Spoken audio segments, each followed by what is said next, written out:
I'm going to make a fried chicken. This is a beautiful free-range organic chicken, and every single piece of this is going to get used up, and that's the great part about getting the whole chicken. Be able to just kind of put this down here, pop that open. Right, once I pop that open, it should be able to come right through this piece and get my drumstick.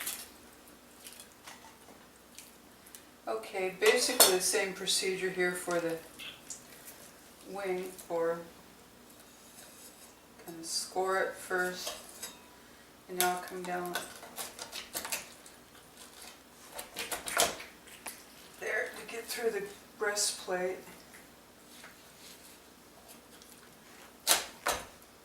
Now all these bones I'm going to reserve for the stock. Marinate in some whey and spices.